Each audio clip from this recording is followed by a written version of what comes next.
Good morning, good afternoon, good evening, depending on where you're watching us from. My name is Fed, and then we'll be continuing in our podcast session today, discussing the book A Fool at 40, written by our very own Dr. Kayode. With me, we have bright minds this evening, and then we will all be discussing a particular topic in this book together. So with me is Gabriela Chisom Nambi. You're welcome. With me is Dr. Blessing, and with me also is Dr. Kayode. You're welcome, sir. Thank you. Okay, so we have a very interesting story to discuss in this book. And with me also. And then I would like to start by asking, why is failure looking like a very distant concept to so many persons, especially the average class people? Let me start with Dr. Blessing. Failure, right? A lot of persons see failure to be something very far, not close to them. Why do you think most average class people are in that position? Because of course, successful people will tell you, I've seen failure face to face. I mean, we look at ourselves, right? So why do you think failure is like a distant concept to people of average class? Okay, thank you so much for that question. So, yeah, that's a fact, and I think it's because many people fail to try things, take risks. I mean, failure mostly comes from when you are trying to do something big. When you are trying to, like Dr. Kayode would say, trying to bite more than you can chew. So if you are an average person, you are not taking any risk. You are not taking any risk. You are not trying to do anything. You are not trying to make any big impact or attempt. So you are just living normally. You're just waking up, sleeping, eating, you're just existing biologically. So you feel like you are normal. Failure is not something that you are used to. And it's not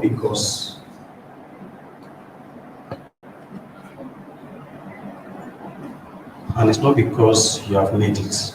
It's not because you are exceptional. It's just because you are not trying things, you are not taking risks. So I think that's why people feel failure is like distant from you. Okay, thank you.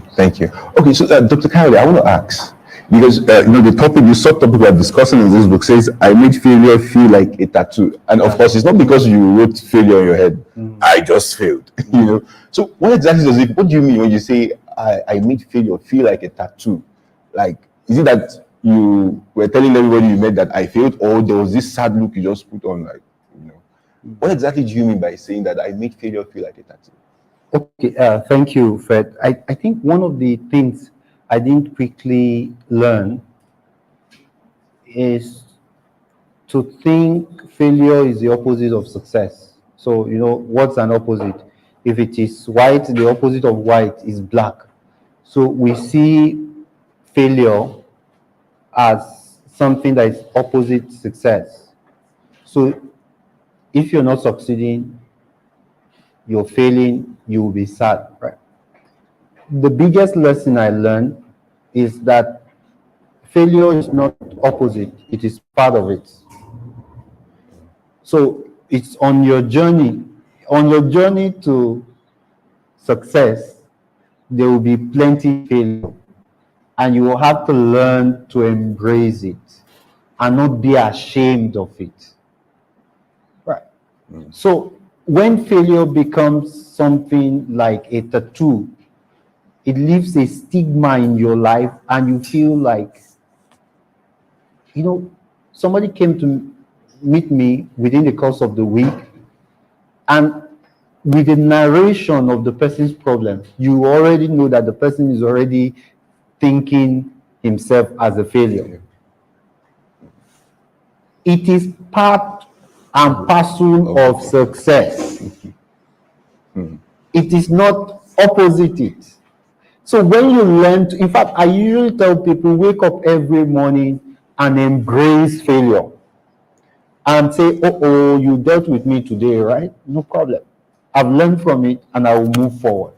The moment we don't stigmatize the process that we eventually will call failure, the more we embrace it, I think the better we'll become. I failed a few years ago.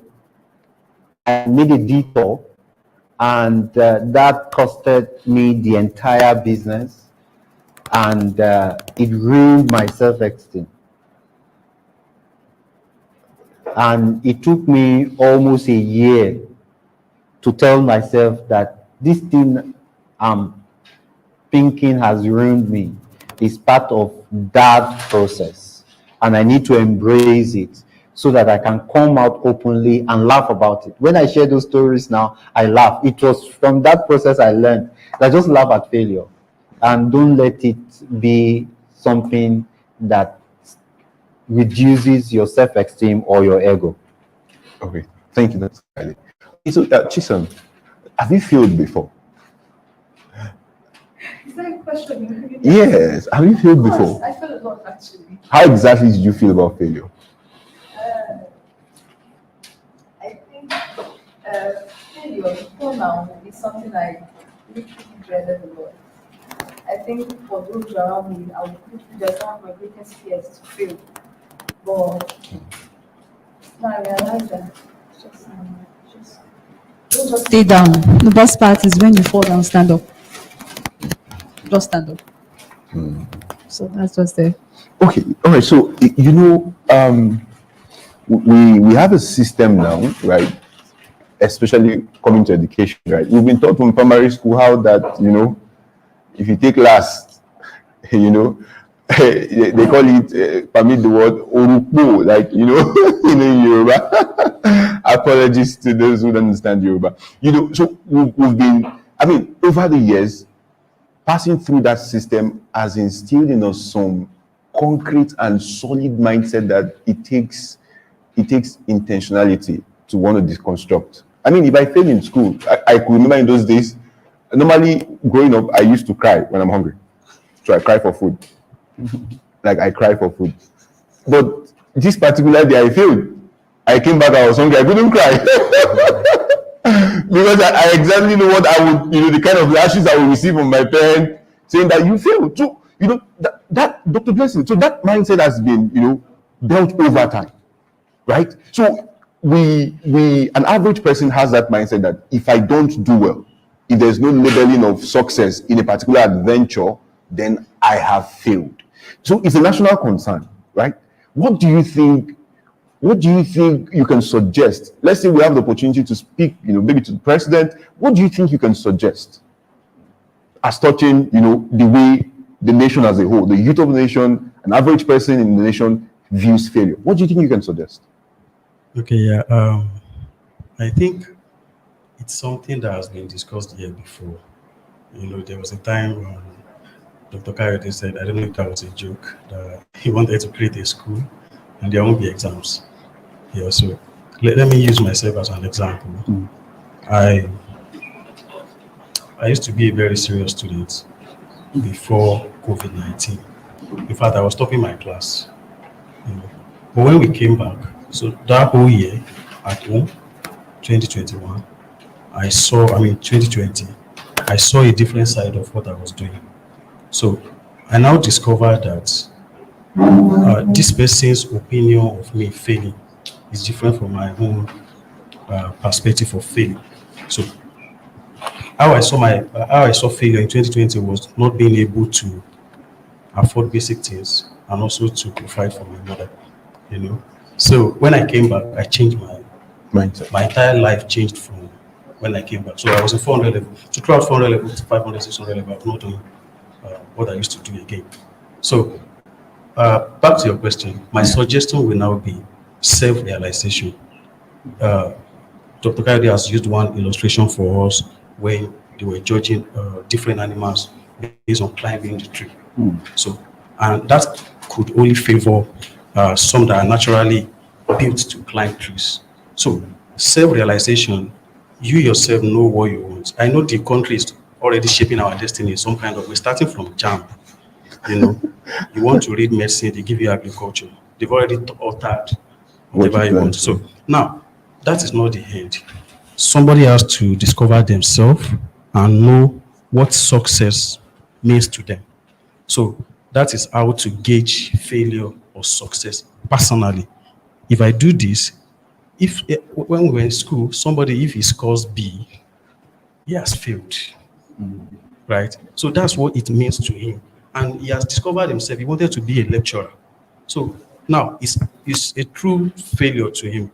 But to me, that's not a failure. I mean, like a B, right? Yeah. So I think people should discover themselves and grade themselves, grade their failure or success based on what they want to do, what they want to be, and what they actually are. So that would be my Dr. Kayode, I think I have two questions, but let's start with this. So when you talk about failure and being average, which do you think is better? Now, when you talk about you having B, you can see that as average. C, average, right? You did not fail, but you did not also do exceptionally well. And I think many persons fall in that category. We're still okay with C. Do you think being average is more of an enemy than failing? So I think there's a fundamental thing we all need to learn, right? Because subconsciously we are still reproducing the school system. B could be a failure for him, and B could be the best for me. We are individuals. It's the school system that brings the word average, B. This grading thing is a school system. We need to shatter it. Your DNA is unique to you. Your fingerprint is unique to you. Yeah. So what could be B and be like a failure to somebody could be like the biggest miracle for another person. It is you that you need to be concerned, benchmarking what you have or what you have gotten with your goal. This idea around judging or grading people, take it away. If I go into a school system and all I want is a C because I'm dividing my time with another life skill that I think will be beneficial. In fact, Steve Jobs got to a point where he said when he dropped out, he still stayed in the school for over a year, just attending the class that he wants to learn. So some people could be that crazy. Some people will have their entire life depend on what somebody else has to say about them. We were here when Dr. Unduaka said that they didn't allow him go, failed him intentionally, not because his content wasn't okay, but because he had not gone to pay homage to people. We need to kill people's opinion of ourselves and ensure that once you are over 18, you should be strong enough to define what success is for you and what is not success. Once we are not that strong, then it will become very difficult to be your best. So let's leave failure, let's leave average. It is you versus you, and not what any other person thinks about you. Okay, thank you, Dr. Kayode. Okay, maybe I should ask you some and then I'll come back to you. So, with failure comes this thing called shame. And I think that's the toxic aspect of failure. That's the part that keeps us moody. That's the part that makes us disbelieve in ourselves. That's the part that makes us feel very bad. You know, that's the part that makes us think, in fact, what is... Because when you talk about shame, you know, I don't know if you've observed, there are times that we maybe go into a classroom or a hall, there are different persons, and something just makes us feel like everybody is looking at us. Meanwhile, if you would take survey, right, and ask sincere questions from people, they don't even notice you. Yeah. Maybe, for example, maybe you have a part of your shoe that is torn, and possibly people did not observe, but something about you just makes you feel like everybody, you know, have their eyes on you. So when it comes to failure, we can synonymously say shame comes along. Now, the last time you failed, I believe shame came. Am I correct? Of course. So, what did you do to shame? What did I do to shame? The last time I failed, what did I didn't do anything to shame, sincerely. I stayed there. I got depressed for some time, and I'm a believer, so I prayed and prayed, oh God, help me, blah blah blah. Read the Bible, pray again, cry, get depressed. Stay there for some time. Then just along the way, something just kicks in. Say, okay, you failed. So what next? Do you want to stay there in that mud, in that dirt? So I just tell myself, so who cares? Okay, because thank you. You know, for some persons, right, the shame has a downward slope. Yeah. A lot. But for some persons, the shame has upward slope. My own Because the more they keep realizing that, this person heard about it too. Yeah, This person heard about it keeps too. increasing. The magnitude of that shame, you know, Yeah. begins to increase. So, Dr. Kayode, I really have looked at shame and say, what can she do? Because You have to do that. I believe true freedom, right, about failure, when it comes to failure, will really come to you when you are able to master shame. I mean, I don't know how to put it. We are able to look at shame and say, shame, I love you. You know, because at that point, you're not thinking of what people are saying. Yeah.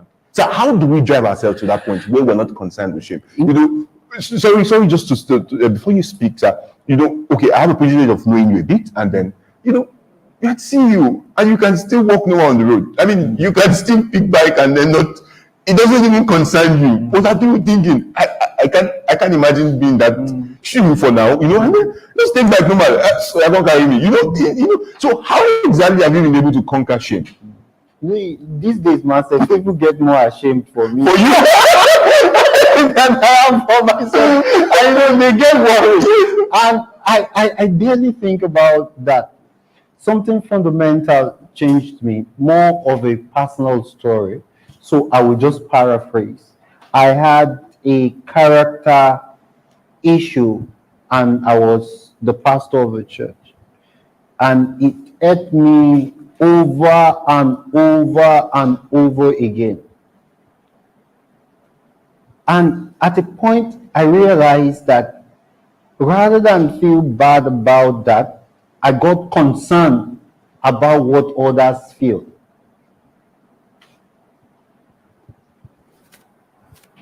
See, if you believe in judgment, it is you and God.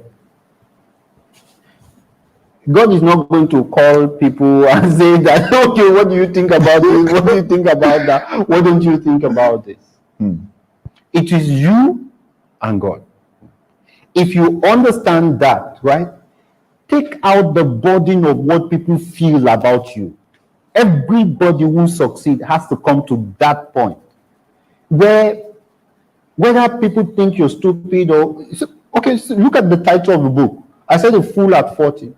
And I went to take a picture, and I told the cameraman, I said, I need a picture that makes me look unserious. So I went there with a toothpick. So he now said, why am I looking for a picture that makes me feel unserious? I said, I'm writing a book. I now told him the title of the book. I now said, he's a fool at 40. He said that he will advise me not to put my face on that book. There was really nobody I told that a book is coming out and it's a book. Some will want to address that book and say, maybe that now I'm wise before. I said, you could still be at 40 and could still be carrying the weight of other people's opinion. Unfortunately, right? No matter how well you carry the weight, people move on. You will just realize that you are not the only thing in their life. Check all the trends of Twitter. Somebody had something similar to what I had and committed suicide. Don't overblow people's thoughts about you. Once you are at peace with yourself, sometimes you could honestly make mistakes. Grow over those mistakes and move on. Once you can do that, then you can, I think that's the moment you even succeed. Because again, you're free to be you. You're free to live. You're free, and pardon me to use the word, to be God. Because again, you've dropped the weight of other people's opinion and you're not living. That's why I can wake up and say, we can build from looking for money. And then I said, we can build something big. Some of the things we attempt today is because I've lost the ability to fear to my death. So, shame, they are just very, very, very, very stupid words that come because you have carried people too much to heart. You need to remove people and be yourself. Thank you so much, Dr. K. Because Dr. Blessing, still buttressing on the point of shame. It's a very serious matter. Like, it's really a very serious matter, because you get to a point where all you think, because at that juncture of failure, you will even realize that all through your thought process, 95% was how will people think? Yes, people think. If this person here that I failed, my fiancée, will she believe in me again? 95% of your thought process, feeling sober, feeling bad, is all about people. And even yourself, who is the major matter that you're supposed to be more concerned about, you feel, you give less attention to yourself. What exactly do you think is responsible for pushing people to that point where you are more concerned about external factors than internal factors? Meanwhile, true change happens when internal change occurs. What exactly do you think is responsible? Well, I honestly think it's a very complicated matter because individual will respond to it differently, and the way we deal with these things sometimes has to do with what is currently at stake. Sometimes we are actually we'll be interested in what people think about us. I was trying to do something sometimes, and some person says, they said, I'm very proud. Whereas I was not talking to them because I was feeling like they would not talk to me. So they were also feeling the same way, that I'm proud, that's why I'm not responding to them. So I took some step back and thought about my life. I was like, that means these people that I thought they were thinking this way were not actually thinking this way. So if someone just failed and they are feeling ashamed and they are thinking because of this person, because of this person, because of this person, they will realize that they are actually the one creating those opinions. Yeah.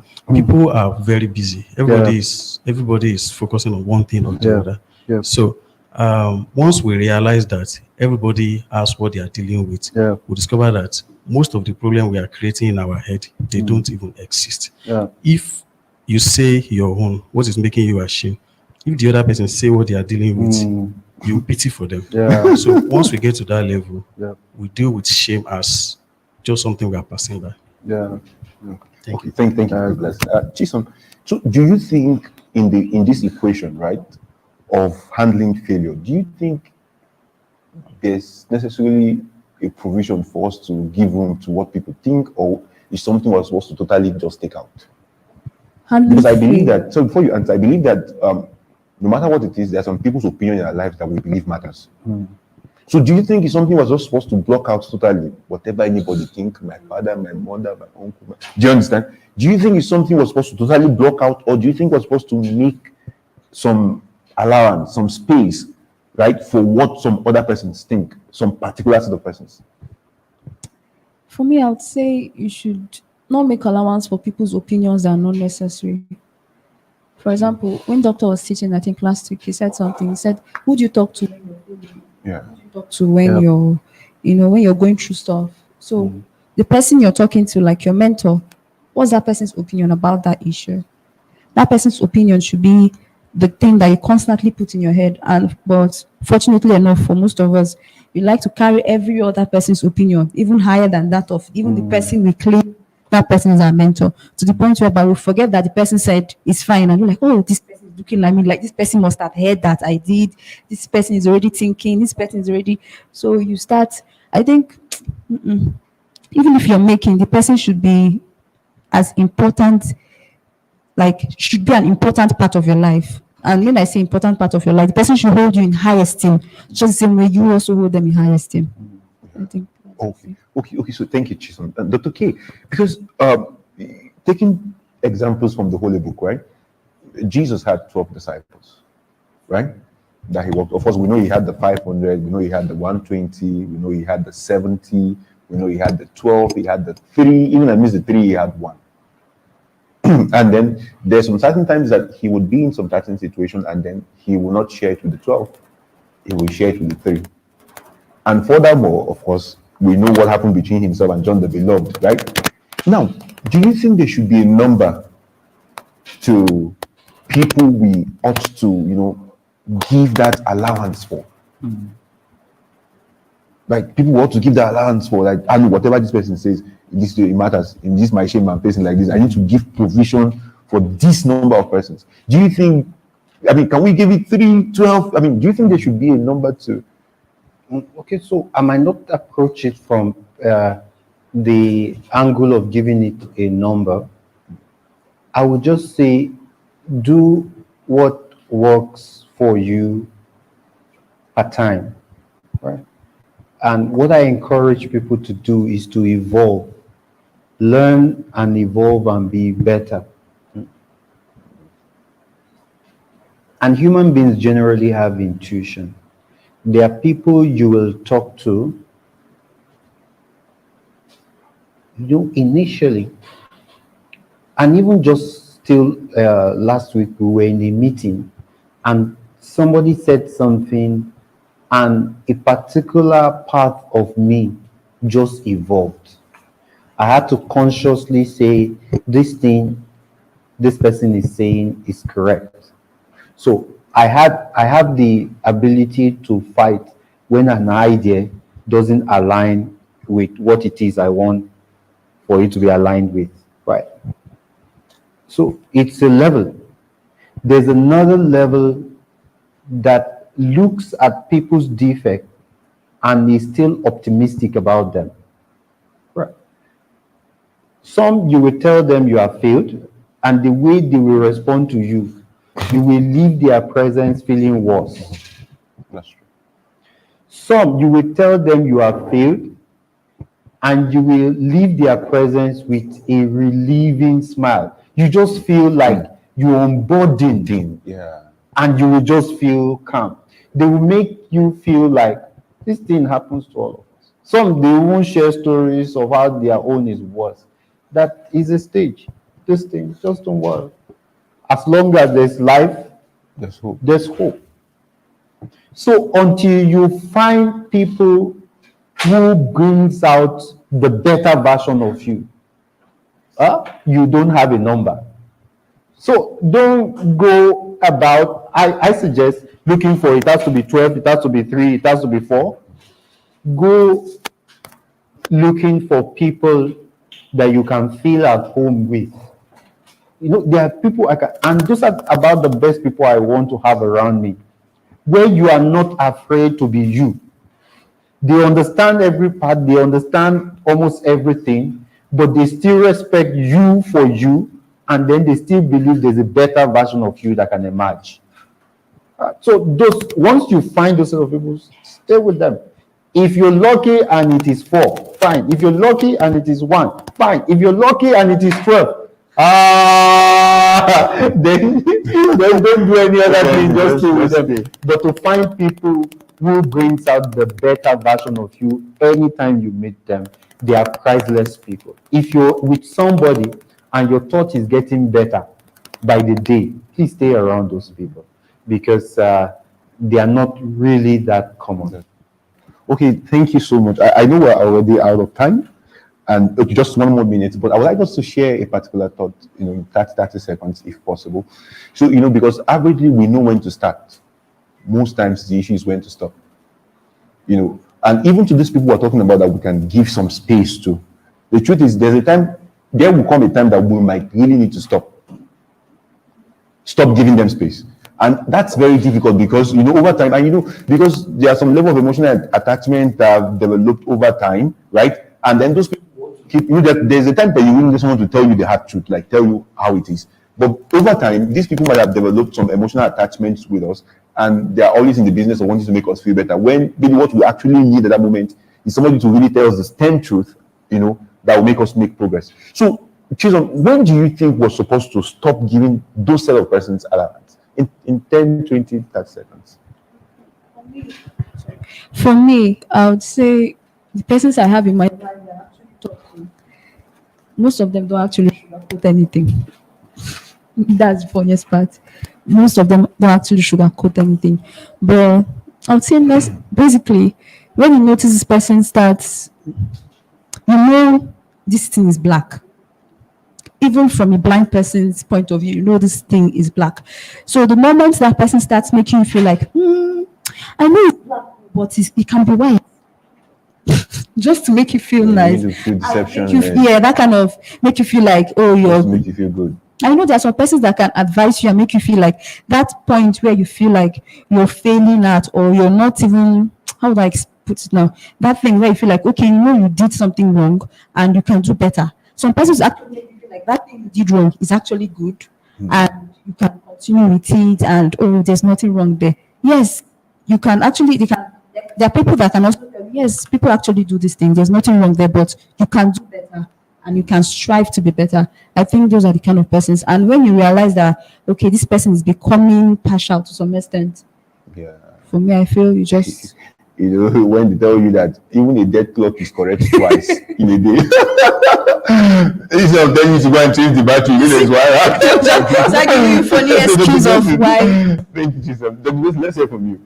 When do you think you should stop? You should cut those persons off. People who you've actually given that space, to before. When do you think you're supposed to cut yourself off? Okay, so I do think that as human beings, normally we actually know the truth. Sometimes we are just looking for who will make us feel good. And then, so we have this, our natural intuition is actually the body of wisdom for us. So me, when I'm trying to make people like I don't know how to put it now, but I want to deal with people that are kind, not people that are nice. Once you discover that this person is just becoming nice, that means they just want to make you feel good. They just want to, although maybe we need some people like that for some situations, but for some certain things, we actually need people that are kind.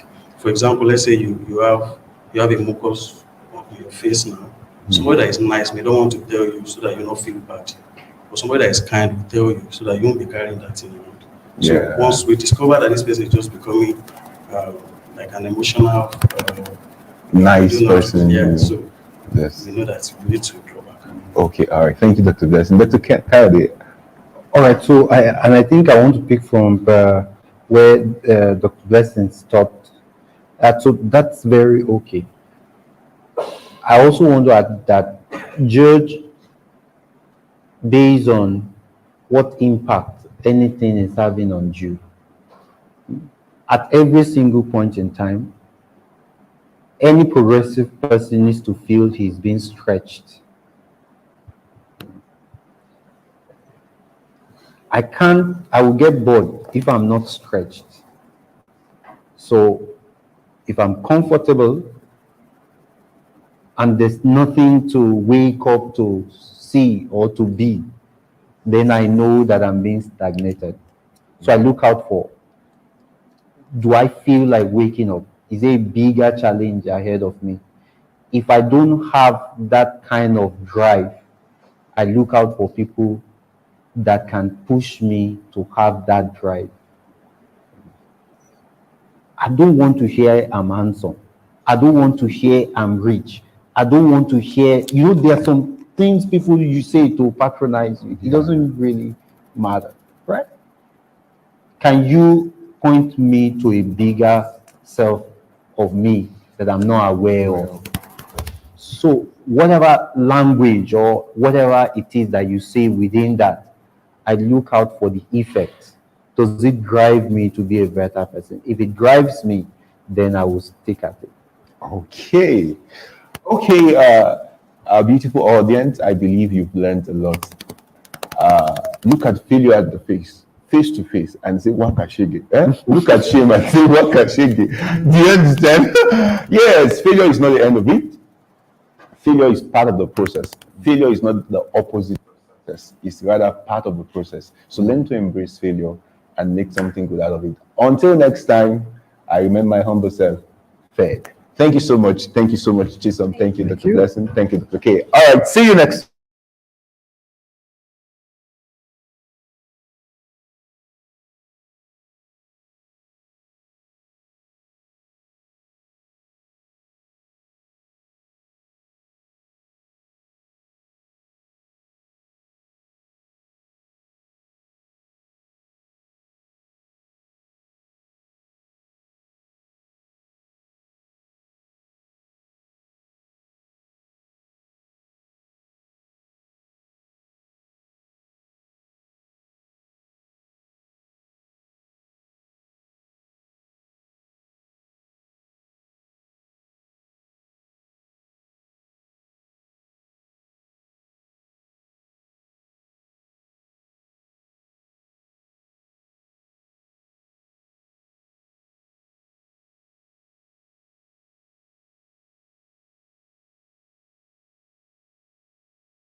Well, let's get this going.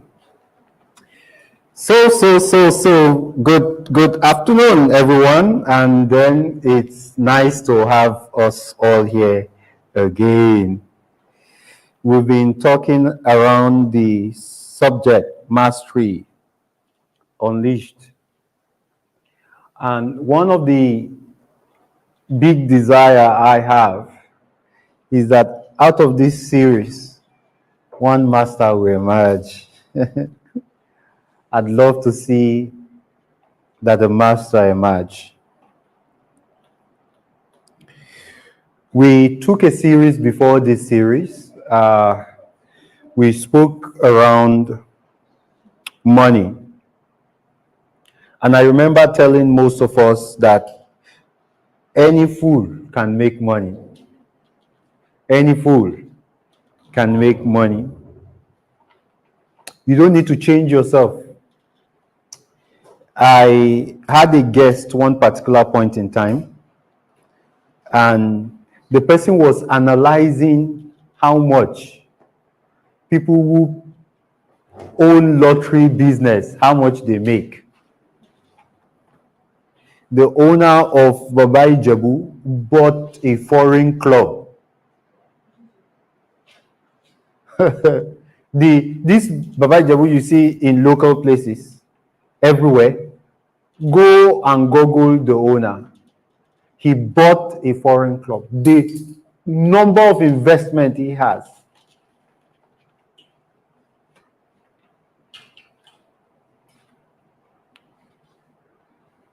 So, just anybody can make money. Just anybody. Just anybody. You can find money, you can steal money. So money has become more like a symbol of success. Mastery, you cannot steal it. You will have to be it to do it. So I already understand that the subject mastery will demand you. Not just demand you, it will change the core of who you are.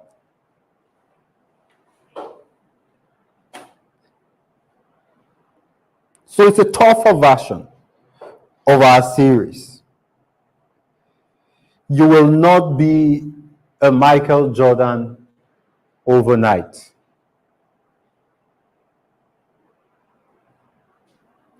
You will not be a Serena Williams. You will not be an Amosu overnight. You will not be Anthony Joshua overnight. You can pass down money to people. You cannot pass down mastery. So everybody will have to be committed if mastery is what is at stake. So let me go over what we did the first 3 weeks briefly. When we started the series, the first thing we talked about, or what I wanted everybody to know, is that the way things are designed, the society has not designed that you will become a master naturally. So you are swimming up something difficult. You are climbing a mountain. You can fall freely, you cannot climb freely.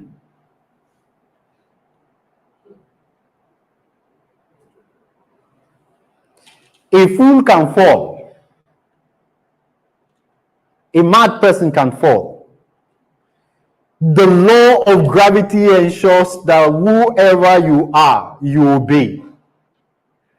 But to defy gravity, you will need another formation. And there are things defiling gravity.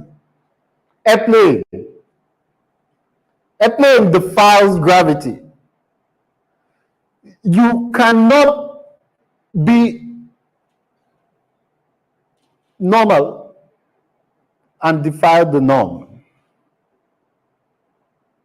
Cannot be normal. You've been designed to be lost in the crowd.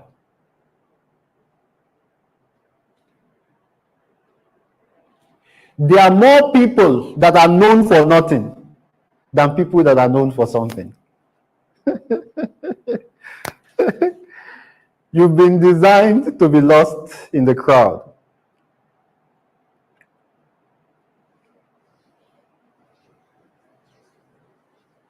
There are over 7 billion people on earth, climbing up to 8 billion. We have very few masters. So the odds are already against you, and you must understand that. So to begin this mastery journey is to answer a fundamental question, and I want us to pay attention. I want us to pay attention. The fundamental question that you will need to ask and answer is, what will I do that the world won't forget? Don't forget, I said a lot of people will live life being lost in the crowd. Is the norm. That is the default setting. You are already programmed to be lost in the crowd.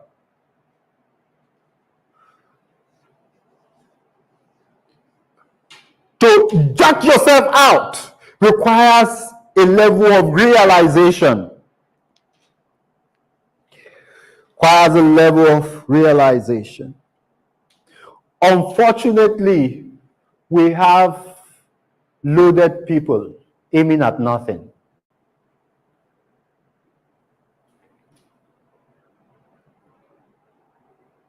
We have loaded guns shooting at nothing, living lives every day without a goal of being distinct or different. So we got on a story of Lion King. Story, Lion King. So we have this master who was already preparing his son to be master after him. Unfortunately, Mufasa, life happened to him. He was being betrayed by his own brother, and he lost his life.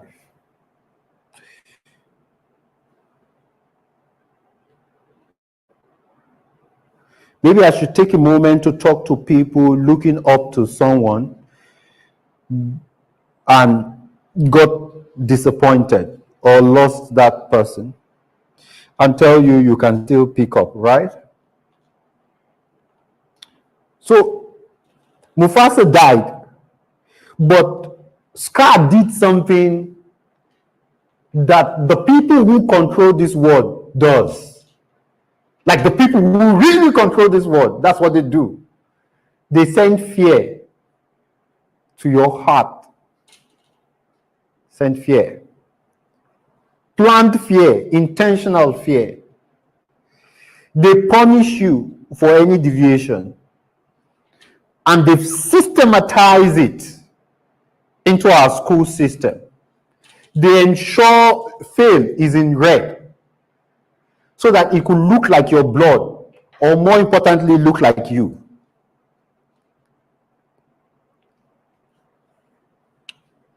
So when you get your report card, the red color is more attractive than the blue color. The blue is calmer. So you have been subconsciously trained to focus on the path of you that is weak. You have to understand this. I know sometimes people find this part boring. It's because the reason why you are still comfortable is because you don't know that the whole system was designed to stop you from emerging. He said, and when you become restless, You will break your hold, break the chain.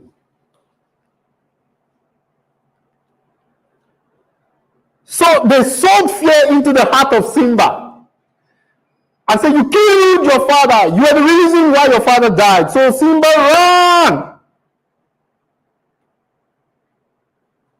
far away from his destiny, far away from his kingdom.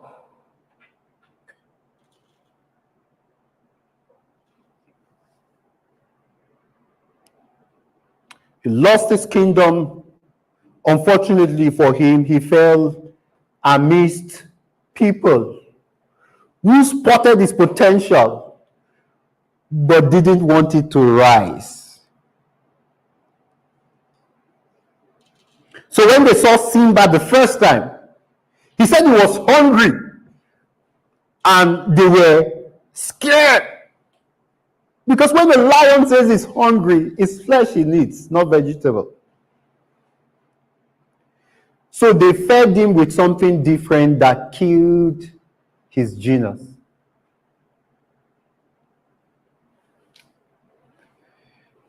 Africa needs to stop the madness of watching movies that makes us feel little.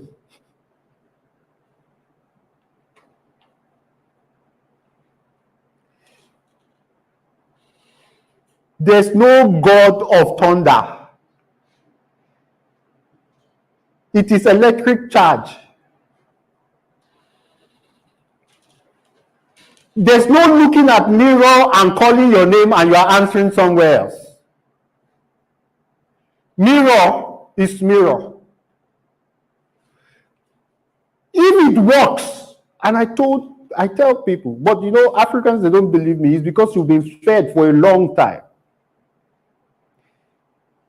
You know, we still have some skits that you will stay somewhere and the person disappears. Some people still believe that. If that can happen, trust me, I will become a witch. But I will become a business witch. So cargo don't need to follow transportation. Just bring your cargo. I will just hold it like this. And it will just disappear. DHL will lose business.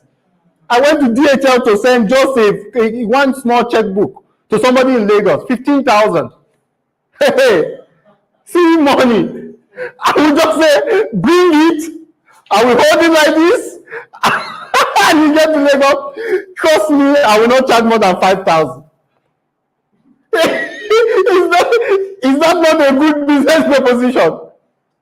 They have sold fear and sold falsehood and make us destroy the very image of the great God created just for the fear that there are witches who are coming after your life. I was in a particular prayer meeting and the person came with vigor and he said he sees a vision, half man, half fish, and said we should pray. I told him, I said, what did you see? He said half man, half fish. I said, why has the person decided to be less than human? Because complete human, I can still be afraid.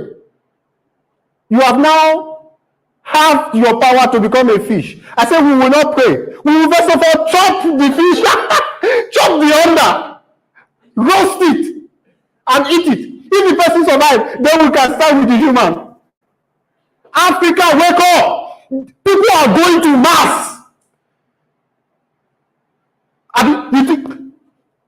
Israel, and I'm not in support of whatever it is, it's not a political statement. Blew up pages. They said, someone said 15 years ago they planted things across the world. We should stop this madness. God gave us a brain. Let's not allow any information dull it. We can build planes. We can build planes. We can build keyboards. I was in a church this morning, and then there's going to be an expansion. And they were like, what was usually $3,000 3 million is now 8 million. And the explanation was that dollar is getting harder. What are we producing? We've been sold lies. So SCAR intentionally, because once you get somebody to believe something, you are done with the person. If you have not watched Inception, please collect the movie Inception by Leonardo DiCaprio. Collect it from Iman and go and watch. Once an idea is believed, you are done with the person. You cannot stop an idea that is fully conceived.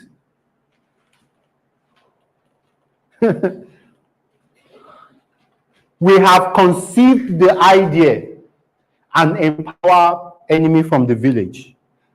We need to understand that the enemy is us. So SCAR had a very interesting experiment that worked.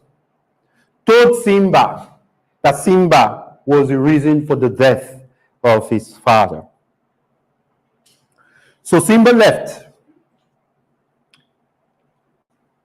got to a midst of people that fed him more fierce. So Simba was lost in the crowd. Simba became just like every one of us. Became a life loaded, but aiming at nothing. He was still a lion, but he was living like a goat. He lost his identity. He lost his power. He lost his mastery.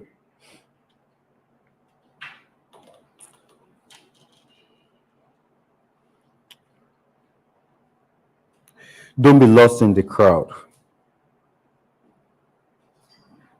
So one day, somebody from his past, lucky him, came into his life. And the first thing Simba will say, there's so many things to tell this person. But how do I begin exposing my past? And his fear was that she will turn away from him. So he sang so many things to tell her, but how do I make her see? The truth about my past, impossible. She'll turn away from me. Then the star of the movie said, he's holding back, he's hiding. But what I can decide, why won't he be the king I know? The king I see inside. He's holding back, he's hiding. But what I can decide, why won't he be the king I know? The king I see inside. This mastery class is to represent a friend from a past in your life, asking you, so why won't you be king?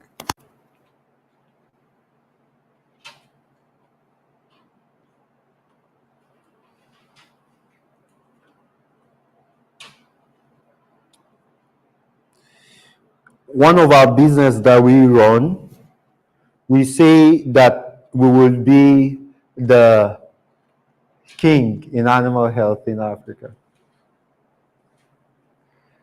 So why won't he be the king I know?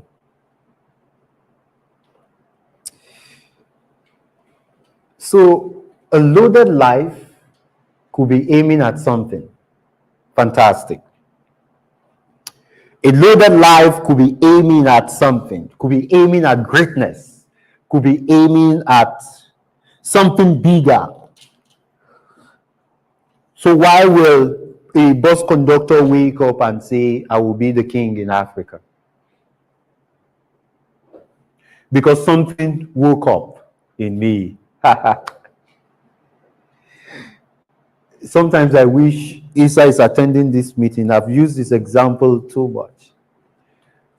The moment Isa decides to be a king, his destiny has changed. Somebody came to ask for my advice. I could see the king in her, but she's holding back, she's hiding. But what I can decide, why won't she be the king I know, the king I see inside? Your past will not matter if your desire can drive you to the top.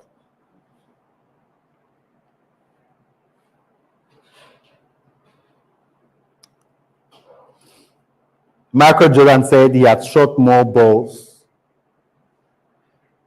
and failed at it. Your past will not matter if you have a desire strong.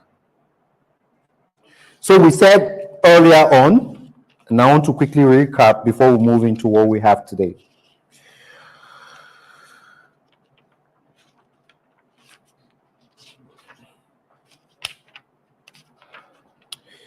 The first, you need a drive. Right. So mastery won't happen naturally. You will need an unusual drive to excel at anything. So we ask the question, what drives you? You have to find it. Is it failure? Is it somebody who believes in you? You have to find it. And you have to stay around something that fun and fuel your drive. You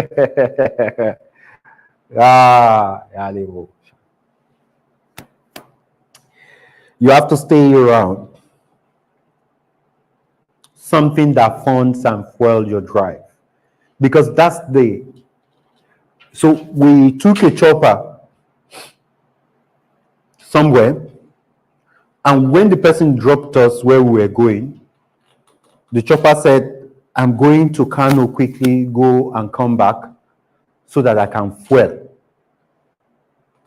Because he realized that we will not be able to get back to Abuja without fueling.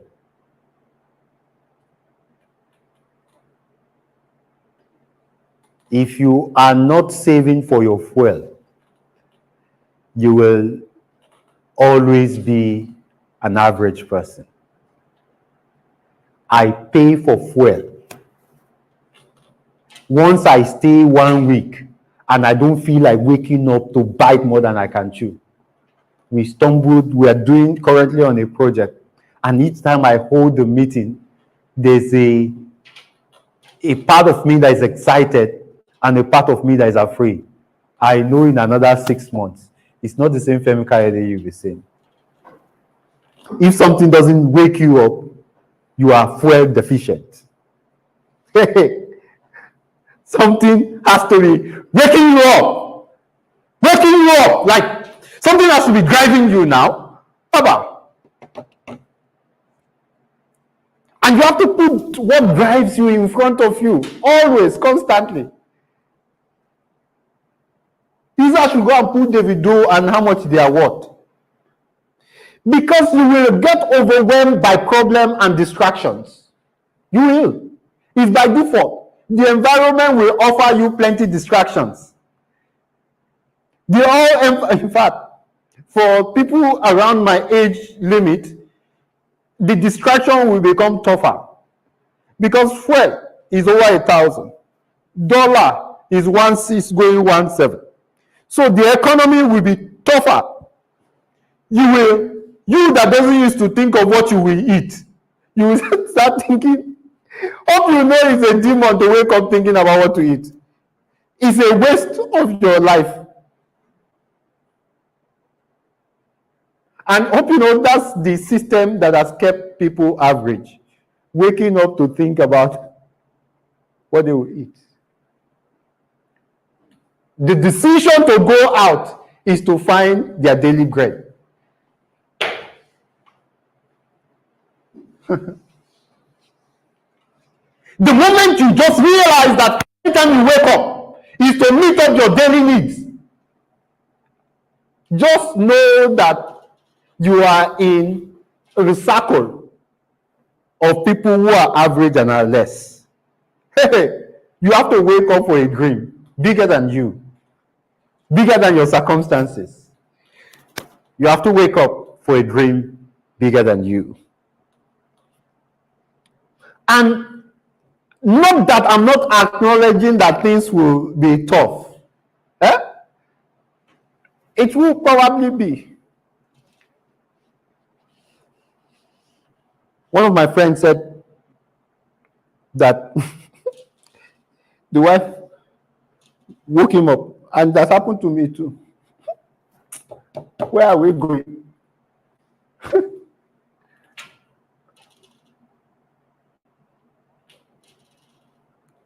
See, for us young people, we have more things against us that will make us forget our dream.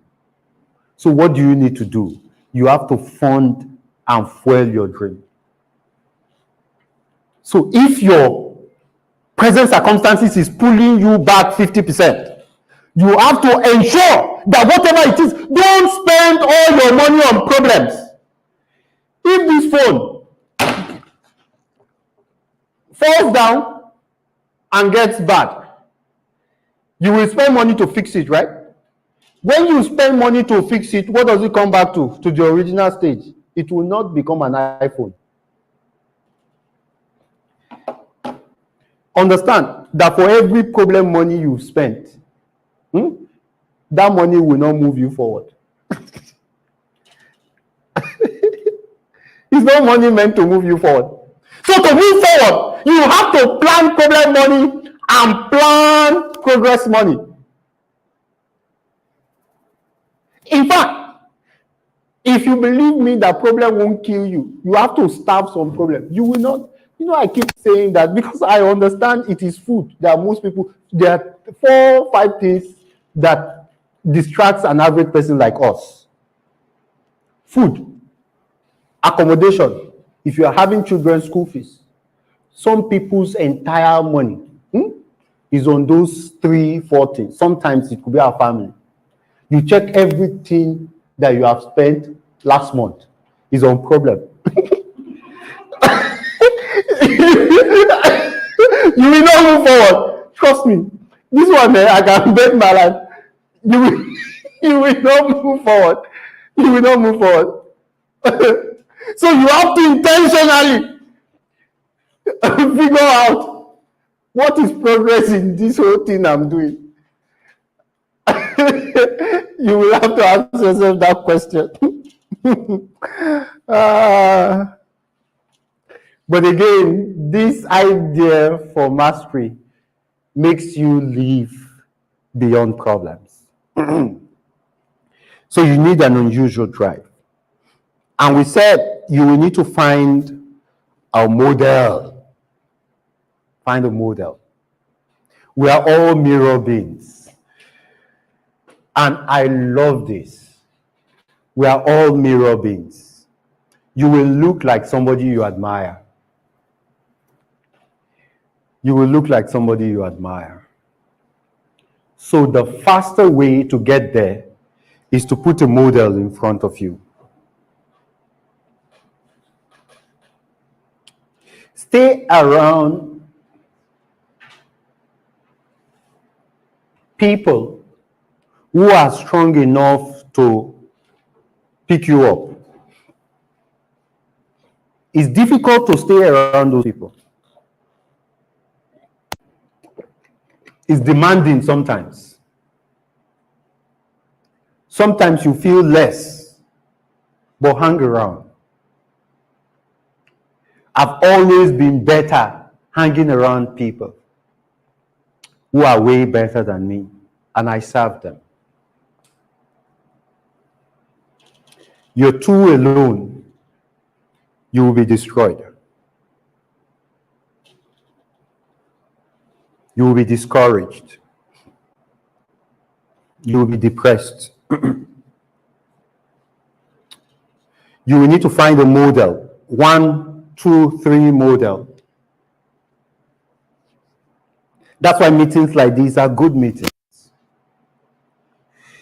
If you become too problem conscious, you will treat meetings like these as secondary.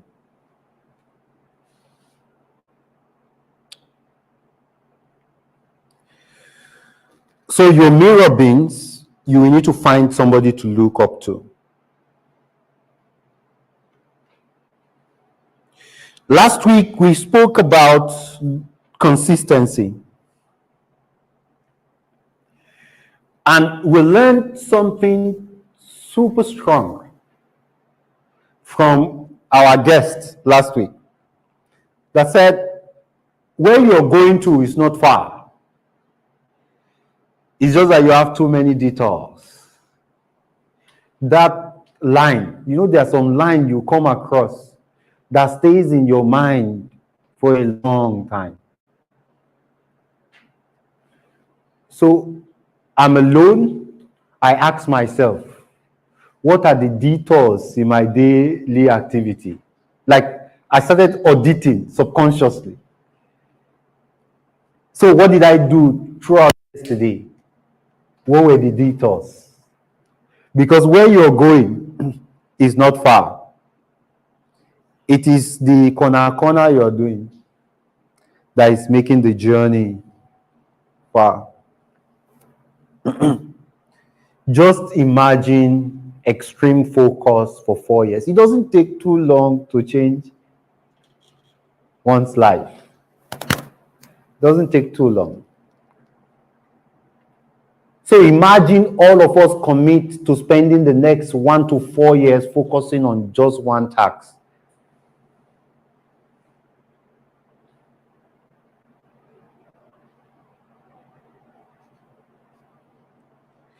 Where you're going is not far. So what you need is, once you find something to aim at, stay at it. So what I said last week is set clear goals of what it is that you want to achieve. I have canceled a few detours and I'll be making a few announcements shortly. Right. One of the businesses we run, have a clear goal by 2030 to be $1 billion business. I have refocused all my priority to that, all my genius. And 2030, is this 2035? In another 5-6 years, we'll be at 2030.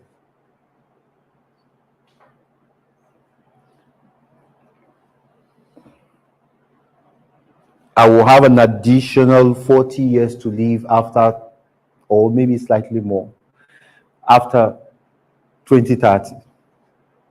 So there's still a long time.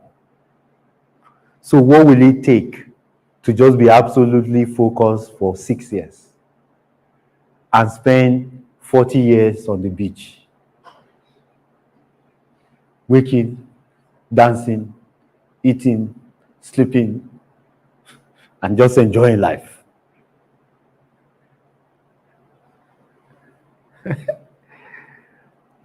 What will it take? 5-6 years of saying no to pleasure and giving it all it took. I shared something on our page. 4 years. Can we read it?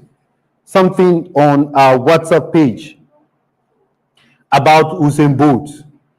See, where you are going is not far. You have too many detours. That's why. So I opened it. They said early years, a glimpse into Bolt's potential, a turning point, the decision to train for 4 years. Who in this place cannot afford 4 years? Whether you do it or you don't do it, 4 years will come and go. It is you that will either still be an average person or you'll be a master. Read it. He said the defining moment. At the age of 17, Bolt faced a critical turning point in his athletic career. After participating in 2002 World Junior Championship, he realized that to truly excel, he needed to dedicate himself fully to training. Hear those words. Bolt made the bold decision to commit the next 4 years of his life to relentless preparation, setting his sights on the 2008 Beijing Olympics. Training regiment and sacrifices. Both training regimen during those 4 years was rigorous and unforgiving. Hey, did you hear that word? Under the guidance of his coach, we are going to talk about a coach shortly, he focused on enhancing his strength, speed, and endurance. Countless hours were spent on the track, honing his technique and perfecting his stats. Bolt's commitment demanded sacrifice, including a disciplined lifestyle and an unwavering dedication to his craft. The power of resilience. Throughout those 4 years, Bolt encountered numerous setbacks. His children were sick. His wife woke him up in the night. From injury to doubts and moments of frustration, he faced it all. However, what truly defines Bolt's character was his resilience. In the face of adversity, instead of succumbing to doubt or disappointment, he used those obstacles as fuel. Don't forget I said you need a fuel to push himself even further. The journey to greatness, inspiring others to persevere, redefining the limit. In 2008, Usain Bolt's determination and hard work culminated in a series of extraordinary performances at the Beijing Olympics, breaking world record and leaving his competitor in awe. Bolt showcased the true extent of human potential. His electrifying spirit and infectious charisma captured the world's attention, inspiring millions to chase their dreams with unwavering determination. Was Bolt worth $90 to $100 million? Was that 160 billion? Most of us in our lifetime will not hold that. So I need a commitment to set clear goals and to say the next 4 or 5 years, can we just do this together? Me, I've committed, right? So that's why, and one of the news we are going to release today is to reduce this meeting to once a month, right? Don't be discouraged, right? At least so that we can find time to go and work. Me, doing this mastery, I'm the first beneficiary. Right? Want to really focus and put in all my eggs. Because once you spend another 5, 6 years and you build mastery, build it to the top, what happens? You can spend the rest. Both now said he said he wants to play football. How well is he doing? But again, with 160 billion naira in your account or $100 million with that popularity. So you have conquered enemy from the village, family problem. You will not wake up any day thinking of what to eat. Is that not for Africa to come to that point, for a young man to come to that point, where you know that your entire lifetime, your entire lineage, they will always have what to eat? You know that burden that it will take away from you so that you can live. Set clear goals. Next thing I said, set schedules. Set schedules. This is what I will do. This is the time I will do it. You have to set schedules. Set clear goals, set schedules. You have to track and measure progress. One of the business we run, we look at it every month. Where are we? What's our revenue? What are we doing wrong? What are we doing right? You have to track progress. You have to find, lastly, on consistency, you have to find a coach. A coach can get you somewhere faster. I have a network of people I talk to. I still spoke to one on Friday. I said, we're building to sell. What do I need to watch now? What do I need to do? A coach helps you faster than your learning can take you. So I said, set a clear goal, set schedules, track and measure progress, and then find a coach. So let's go into stages of mastery development. That's what we're going to cover today. I have, let's say, another 20 minutes to do this, then we'll take questions.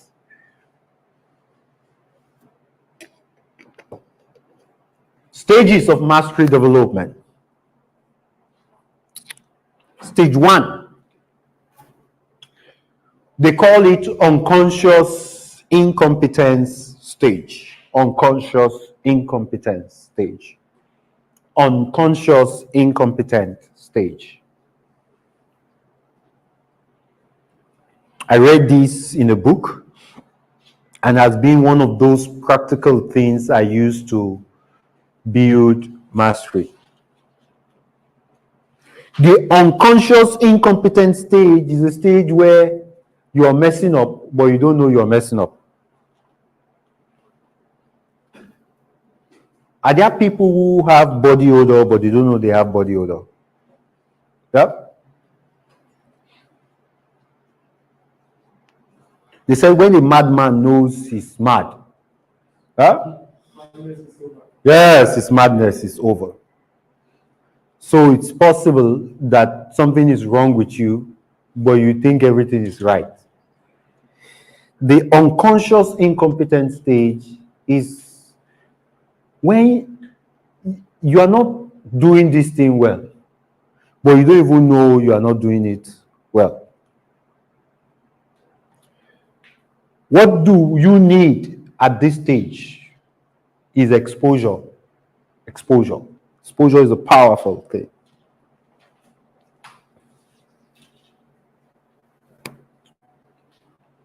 The reason why people ask questions is because they don't know what it is that they are doing wrong. So, what I do personally is that I go around people who are doing something well, and I put their life, I just put up a plaque in my office, and the plaque had, Eniola, do you know Sam Walton? Go on in my office. My office, what I put on the wall, bring the Sam Walton on, just remove it carefully and bring it, right.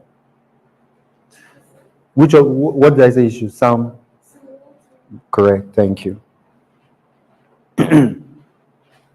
So, I read Sam Walton's book.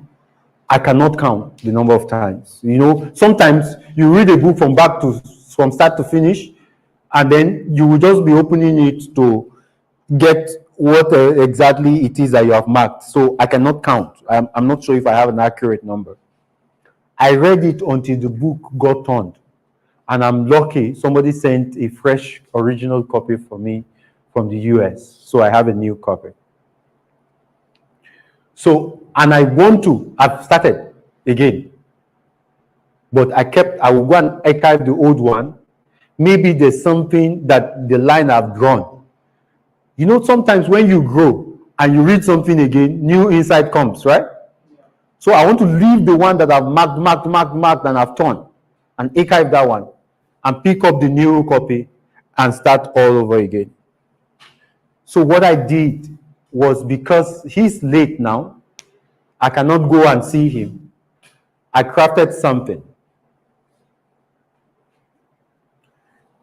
Bring it, please. Thank you. I crafted something and I said, what will Sam Walton do? The reason why I did this is I want to be vulnerable again and expose my life to a table. This is Sam Walton. This is Femi Kayode. What will he do? And what am I doing? What exposure does is to bring, because don't forget, I already know that there's something in me that will not make me become Sam Walton till I die. It's those things I want to identify. How is he thinking? How did he build? The first chapter in that, after introduction, is the value of $1. Am I being stupid with every cover? So I will draw up a table, Sam Walton. When I read, I will write, what am I doing? And this thing is, I don't wait for somebody to set exam for me. I'm already setting up for my life. Right? This is Sam Walton. Do I like his results? Do I like how he lived and how he died? Do I like the fact that he had made several millions of Americans rich? Google how many staff does Sam Walton have? How many staff? Please, somebody quickly Google. How many? Number of people working in Walmart. Walmart. Yeah, bye.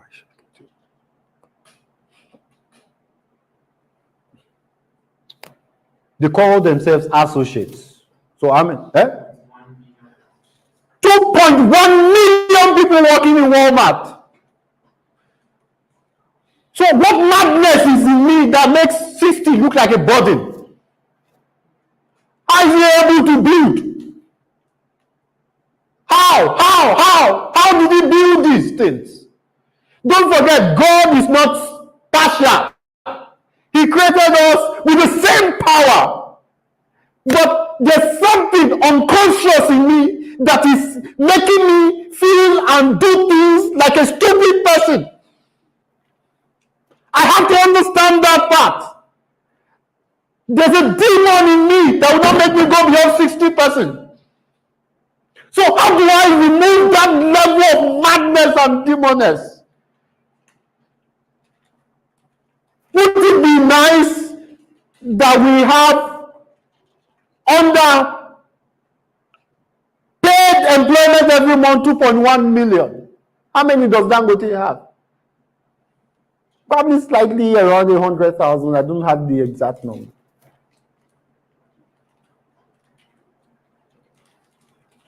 So as I begin the journey of exposing myself again to Sam Walton, I needed to put on my wall, what will Sam Walton do? What will Sam Walton do?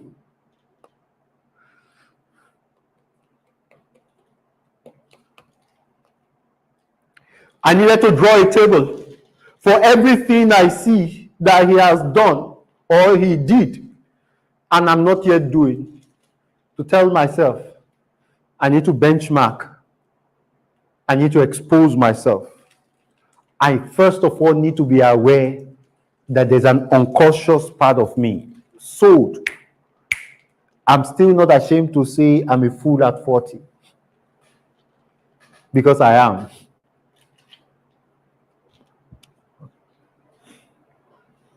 So the first stage is unconscious incompetence. And what do you need to do? Exposure. Go to places. Go to around things of people or things or activity that you admire and draw a table. Benchmark what it is that they are doing that I'm not yet doing. The next stage of mastery is conscious incompetence. So Sam Walton is doing this and I'm not doing it. Oh, this is what, there was one of Sam Walton's documentary I watched when he was old. He was in the hospital and then he was on drip and Jack Welch was coming to see one of his stores. This guy flew his aircraft, came into the Walmart store to meet Jack Welch with his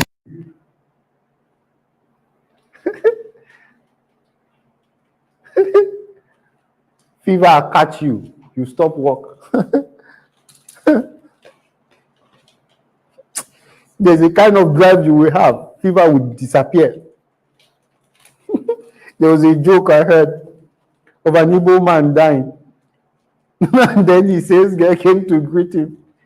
He said, who did you leave the shop for? He said, who did you leave the shop for? Their Igbo-ness. There's some Igbo-ness blood we need to imbibe. When our goal becomes even subject to our own body.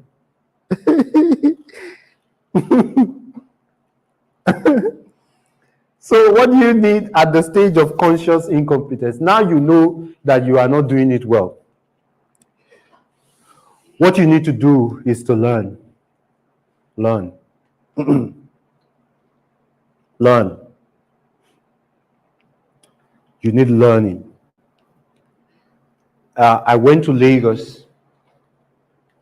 I came back with 17 books. Freshly bought books. And I didn't buy just because I wanted to buy. I already know the stage I am in. I went to the bookshop with one question. What do I need to learn to get out of this stage? By the time you know that you are not good at this, what do you now need to do? The stage of conscious incompetence requires learning. So what's the first stage of mastery development? What's the first phase? Incompetence. What do you need at that stage? Exposure. What's the second stage? Conscious incompetence. This time around, you know what you are not good at. What do you need? Learning to learn. The third stage is conscious competence. Conscious competence. This one, you're doing it well, but you're putting in effort. You know, when you start learning how to drive, you know that you don't know how to drive, so you go and learn driving school. When you get to driving school, they give you a car to drive, right? You're driving, you're conscious.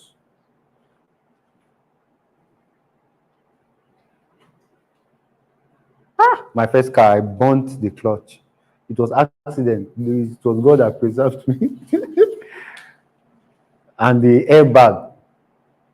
I was driving, whoa, U-turn. Bam! It was manual I used to learn. Carina E. I think I burned the clutch more than 3 times. You know how to change the gear. You will be conscious. You will be driving like the car will be coming. So what do you need at this stage is practice. Practice.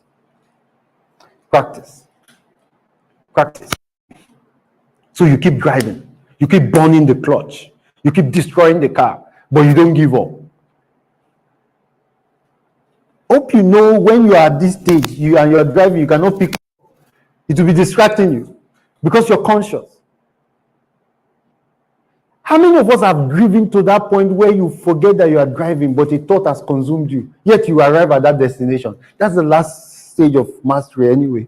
But at this stage, you cannot allow any phone call to distract you. You cannot allow any phone call to distract you. So you practice. You wake up every day. This is the stage that both got to and dedicated 4 years. Waking up, mastering his speed. He had setback. He mastered his composure, mastered the start. This is the stage. And this is the stage that separates people. Waking up every day, just doing one thing because you want to master it.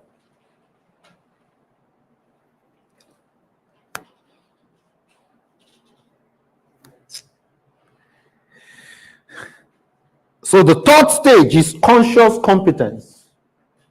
You're doing it, but your mind is there before you can do it very well. So you need practice. The final stage of mastery development is unconscious competence. When you just show up, it works. It falls off on you naturally. Falls up from you naturally. You don't burn clutch anymore. Your leg has mastered how, as you are removing your leg from the clutch, you're matching the accelerator and you can change the gear simultaneously. Some of you can still not drive a manual. There are lazy drivers here, right? Don't go and learn with automatic. I used to plead with people. Don't go and learn with automatic. Automatic drivers are lazy drivers, right?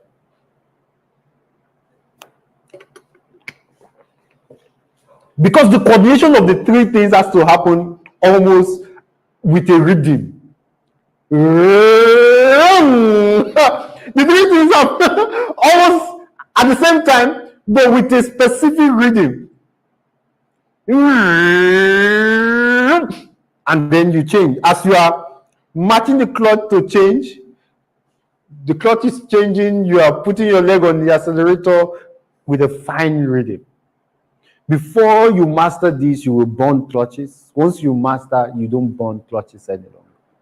At that point, it becomes, your mind will not even be conscious. Even the sound of the engine, your hand will just change the gear by itself. So the last stage is unconscious competence. By the time you get to this stage, what you need is access. So Usain Bolt went to the Olympics because if you are a master and you don't have access for your mastery to be rewarded, you might still not make it. What you need at stage 4 is access. 4 years of practice, being thoughtful, waking up every day, doing the same thing, and getting it through. Usain Bolt got to the 2008 Olympics in Beijing, and a new champion was recognized. Was recognized. May you be recognized, right? That all your years of effort be rewarded. So what are the 4 stages of mastery development? Number 1, incompetence. What do you need at that level? Exposure. Fantastic. Stage 2 is what? Fantastic. What do you need at this stage? Learning. Stage 3, what's it? Competence. What do you need at this stage? Practice. You push until something happens, right? Stage 4, was it? Competence. What do you need at this stage? Access. Let me spend 1-2 minutes and then we'll dive into questions. It's easier said than done. Yes, you're correct. I can come up stage and act like I'm enough. And talk like a master. And that would be a big deception. What we need to realize is that we are all, Africa entirely is on a journey. Some take it, some don't take it. I'm also on that journey. So after meetings like these, I go back and I analyze. I probably do this thing way more than the average person does. And that's why I'm here.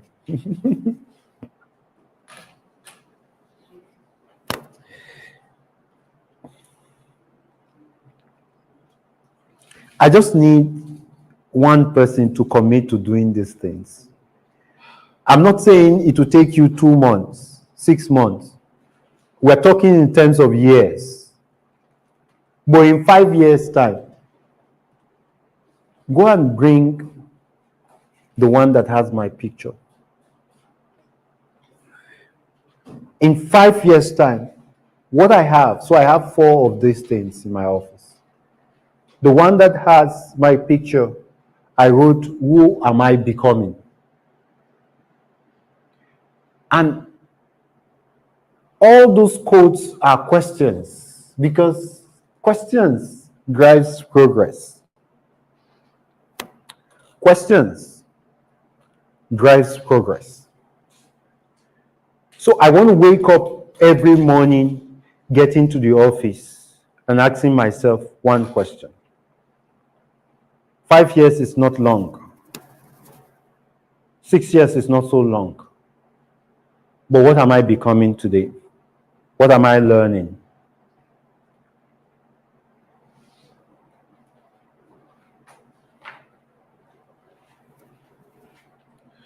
So I have it side by side with Sam Walton. I said, "Sam, what would Sam Walton do?" And I asked myself a similar question. Who am I becoming? And why do I have to place these things in front of me? Is because distractions will happen naturally.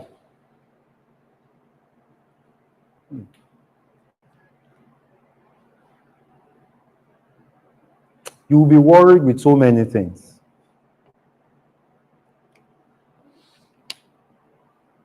You don't even need to print problems put on your wall.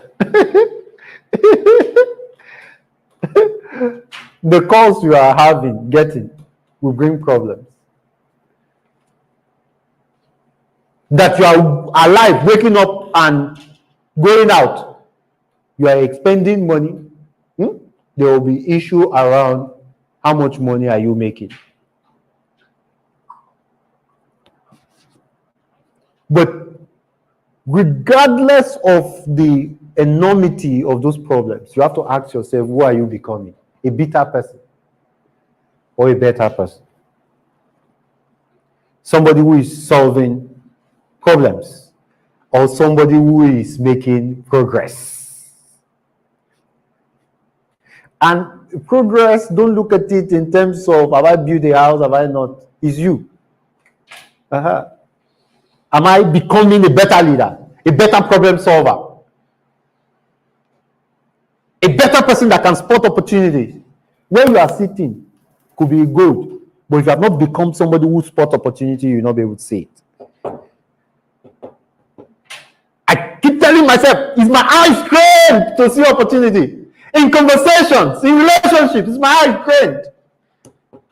Some people might have, you could be sitting down or looking in Sokoto. What's in your Sokoto?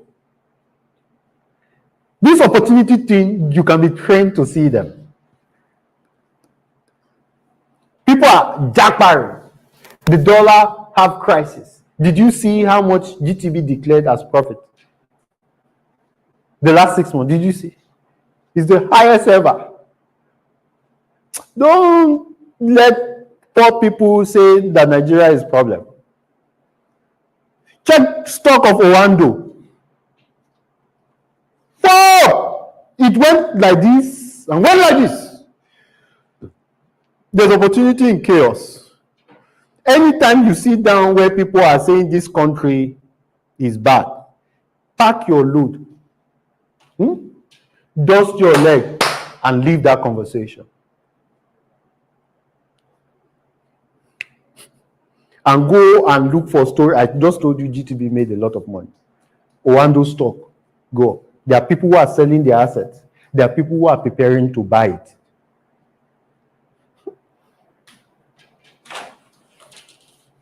So you will need to prepare for opportunities. All right, I said I was going to stop 4:45. So let's pick questions. So before we pick questions next week, I want to make it, I'm going to round up the series next week on mastering. But I want us to probably be a lot more engaging for next week.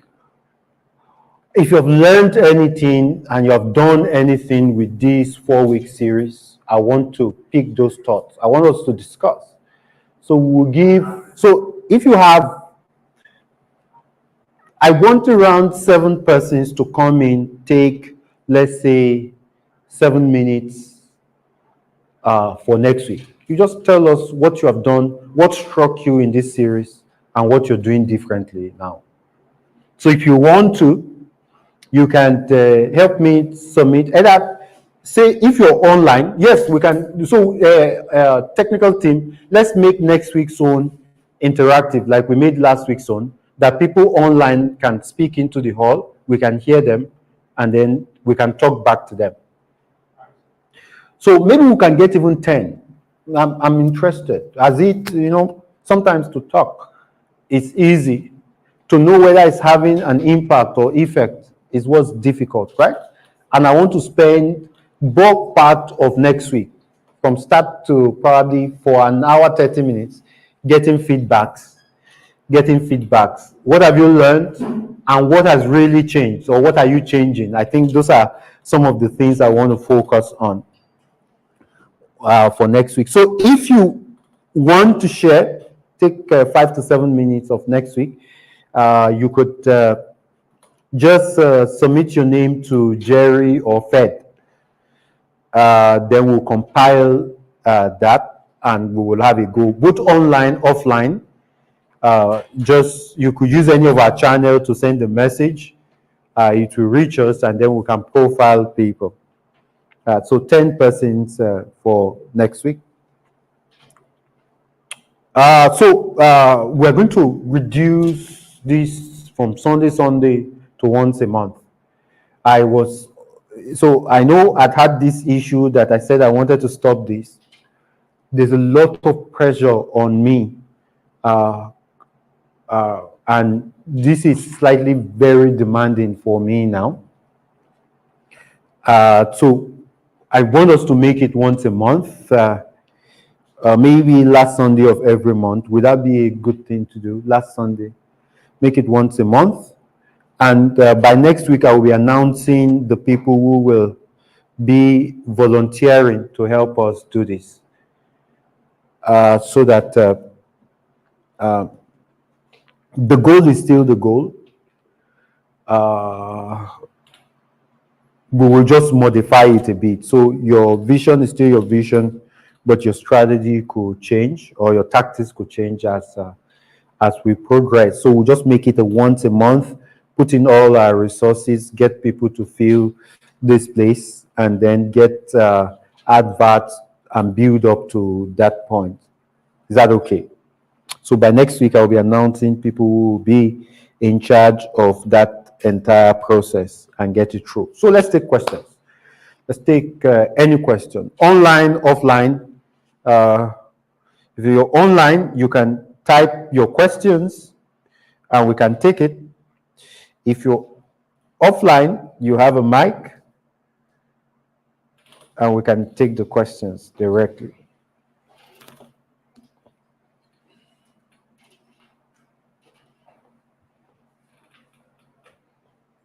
Thank you so much, sir. Thank you too. For here's another opportunity to learn. I've been away for 3 weeks. So my question is on our drive. You made mention of fueling. You made mention of fueling your drive. So I realized for me, usually every Sunday after K-Drive, I'm fired up. Very fired up. I see, it feels like the neurons in my brain, I could literally see them. Yes. And it continues like that throughout Sunday, probably Monday, and then by Tuesday, it just starts going down, down. Yeah. And by Friday, it's completely down. it's completely down. Yeah. So how can we truly fuel our drive? Like, how can we fully fuel our drive in such a way that all through the week we are fired up to go get that goal without our drives going down? Thank you. So, you know, it was this popular skit person that taught me this anyway, but I'd known the law for a while, that law of Newton's law, a body continue in the state of rest or uniform motion except an external force. So if an external force comes upset that, it will take another external force, right, to stop it.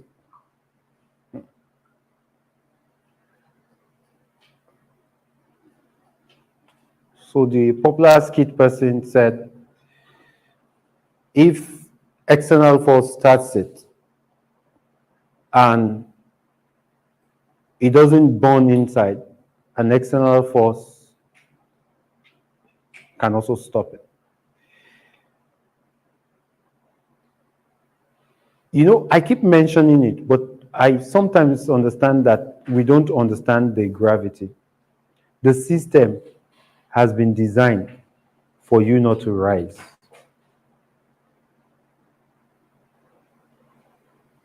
I've said that, right? If you leave this environment and you go out, your family, your friends have all been positioned to ensure that you be like them.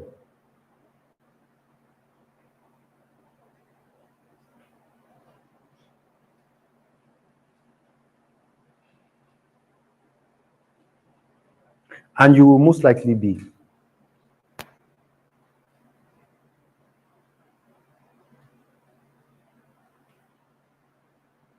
So what has worked for me, and that's what I'm going to say, is that by default, if I'm not doing anything, so I love US politics.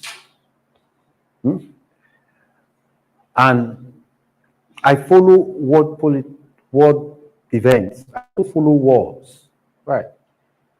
Study Putin, a bit study Chinese people. I listen more to people who are making things happen in the world than I listen to people around me.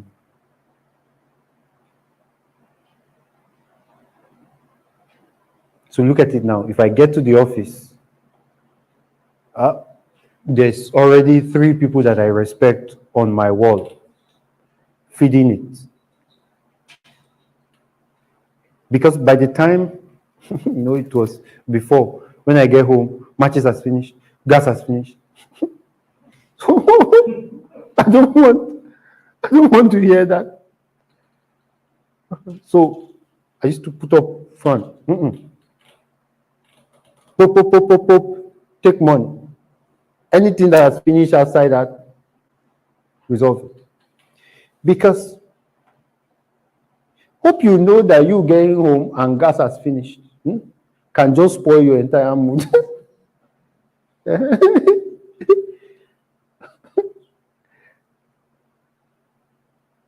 Or you get home from one of your family members and said they are sick or somebody fell inside the well.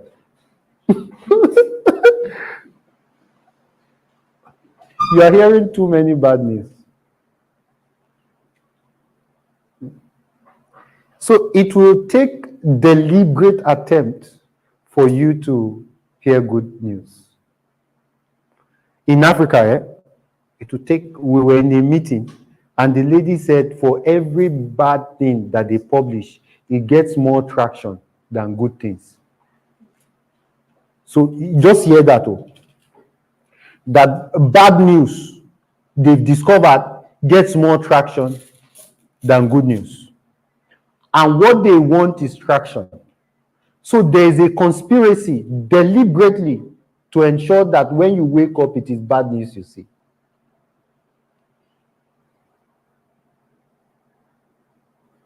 You owe yourself to put good news around you. Through the books you read, through the tapes you listen to, through the relationships you keep, you owe yourself. You can even force feed your imagination.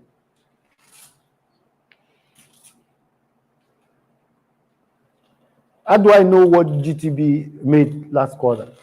Like, I just choose to follow people who are making progress. So, for those of us who use Instagram, when I'm feeling depressed, it's Instagram. I have removed everything I don't want to see and put everything I want to see. So once you know, Instagram could be very addictive, right? Once you scroll one and you scroll another one, 9 out of 10 times in my own Instagram is something that will lift me up that I will hear. Either people who are making money, either people are doing, or when you now scroll and hear the JP Morgan Chase CEO says they move $10 trillion every day.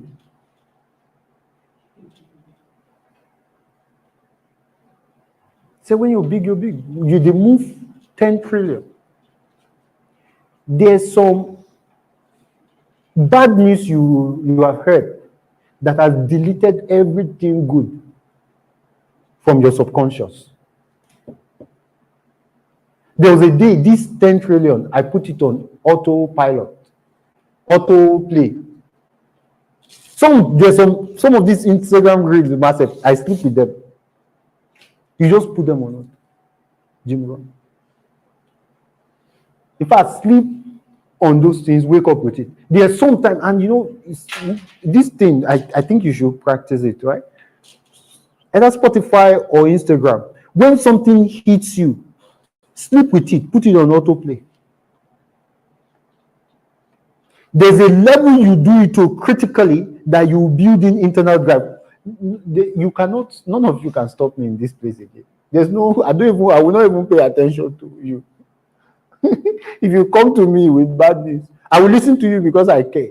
As soon as you are leaving, I have swept away that thought.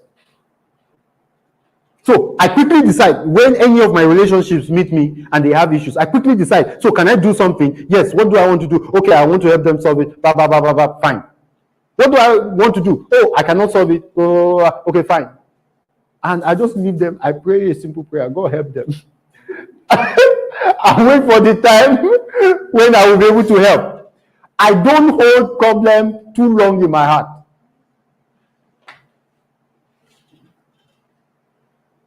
So, let's just imagine that you're here and you feel fired up, and by tomorrow you are listening to Jim Rohn and you kept firing up, and then Wednesday you listen to Jack Welch, you kept firing on. So every day you plan, how many hours do we spend here? Maybe 2 hours. So you have 24 hours. You just decide that every 2 hours you have to work on your own motivation because it's your own responsibility. 2 hours every day. So that before it goes down and Friday comes in, you have refired again. A time will come, you yourself, myself, you are the one generating this motivation.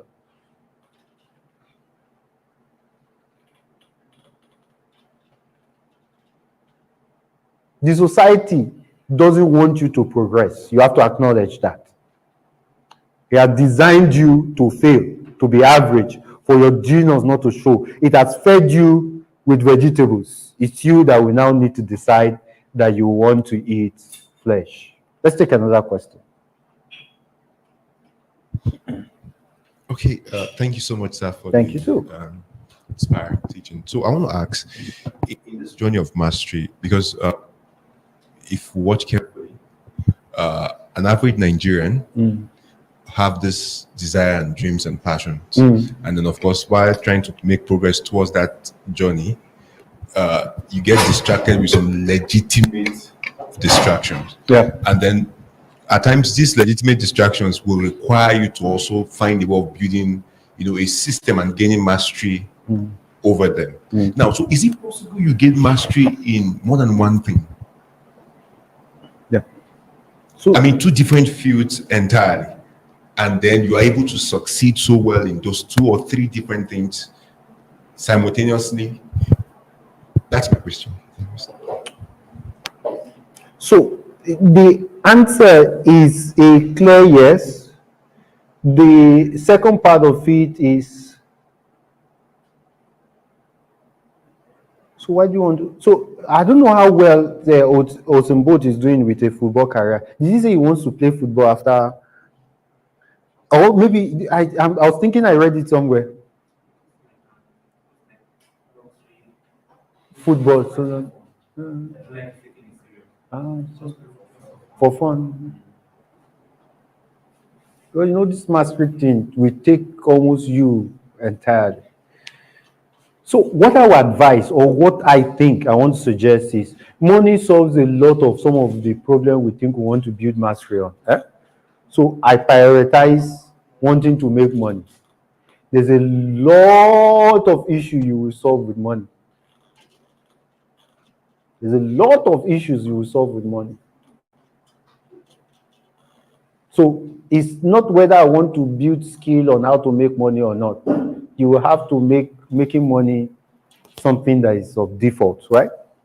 But again, there are different ways of now making this money. The problem in Africa is that we spend our most productive years, you know, by the time an average person is 30, 35, the only thing he has achieved is he has gone to school that has made him dull. No skill, no nothing. So where does he want to start from? He has to look for a job that will help him pay his bills. Lucky for him, if he gets a good job that will help him pay his bills, he does that till he's 45. And then when he's nearing retirement, he will now start either stealing or thinking.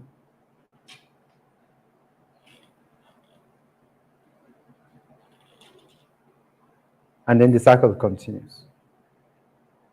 So here's what I would advise, because we are all young, right? So find a path you want to stay in. Second thing, find somebody worthy to serve. And I use the word worthy carefully. No one succeeds in isolation. So while you're building mastery, so money is it, emotional intelligence another thing, there are skills you will have that will help you solve your basic problems. While you're developing those skills, and you now want to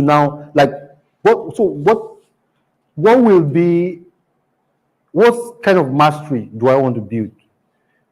The ability to run big organizations. Not to be a vet. I want to be the leader of a big organization that solves Africans' fundamental problems. There's a skill. Dangote, in the aspect of industrializing Africa, is a master. In fact, after this is refinery fit, he said he wants to pick up steel. He's a master in that. Is Dangote thinking about what to eat? Of course not. So, pick up skills that helps you survive this present stage, but define what one thing. If Dangote says he wants to go and now learn how to play football, I don't know whether, or run 100, he doesn't need that, right? But the skill he has built, he can run a football club. So our advice, you can build multiple skills, but find one that when you build, the whole world knows you. Every other thing can become, because once you master one, it will solve almost all your problems. But while you're building that, build other skills, emotional intelligence, serve somebody. I keep saying serve somebody. I'm not sure if anything has helped me bigger than my ability to serve people. Find somebody that is progressive and stay in their wagon and serve them. In Nigeria, it works. Because wherever, it's just like you're serving somebody and you people are in a same plane together. If they are in 33,000 feet, you two, you are there. Even if you are sitting on the floor, you are where? You are there. Find somebody to serve, learn emotional skills, and then, of course, find a path, just one path you want to be known for. When you build that path, every other thing becomes secondary. All right, so let's take one last question online. What have you done consistently daily, or what do you do daily intentionally that takes you closer to your big goals? And so I evaluate my activity. So why yes, I saw this online. I evaluate my activity. So look at what I just said simply. That I got Sam Walton's book, and then I'm going to draw a table, write Sam Walton, write my name, and then evaluate my entire self. Each day I have to ask myself, what am I going to do today that will make me a better person? Who do I need to talk to? Who do I need to see? What project do I need to finish that will tie to the next? So evaluation. If you don't track your daily progress, I'm not sure if it will ever work. I don't want to say learning, because sometimes you just don't want to read book. You have plenty problem in front of you need to solve, and plenty progress to make. So you just leave books aside, and then you focus on those things and get it through. But again, when you now get to that point where they are like plateauing, and you will need to break that ceiling, the only thing I told us, I will soon shut down for the year, probably take another 2-3 weeks only reading books, so that I can be better prepared for next year. I will shut down sometimes before this year folds up.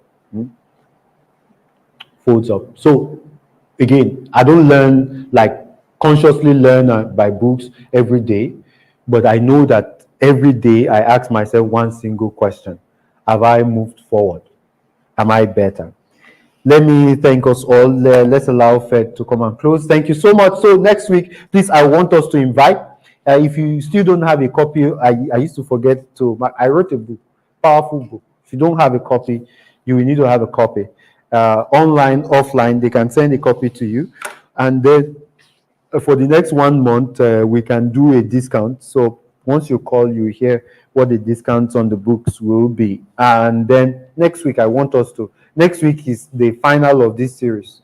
I want us to, let's invite our friends. For November, we only have one. And then after November, we'll leave it for January, because the last week in December, everybody will be partying. Nobody wants to hear anything. So we only have one major one in November, and then we'll see you in 2025. Thank you so much. All right, can we appreciate Dr. Coyote? Appreciate someone who has. Thank you so very much, sir. I want to thank you to both our online and then on-site audience. I want to recommend this book to you, A Fool at 40. Right? Both online, on-site, you can just drop a comment, group chat, or on a social media platform, and then we'll get across to you how you can get access to one. It's really, really very important for you. All right, so it's already a wrap. Next, we'll be having a final wrap up on this series of mastery, and I want to believe that you are learning, right? I'm not hearing yes very well. I want to believe you are learning.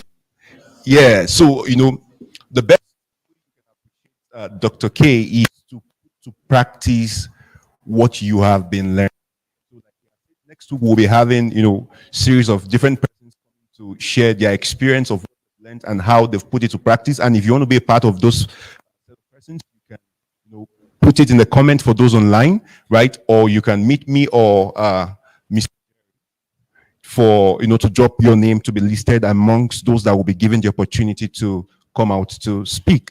All right, so once again, I want to say thank you so much for joining us, and then we'll look forward to seeing you next week. Please make sure you invite your friends, families, and then come and enjoy the final section as we wrap up the topic mastery. Once again, my name is Fed. See you next week. Thank you.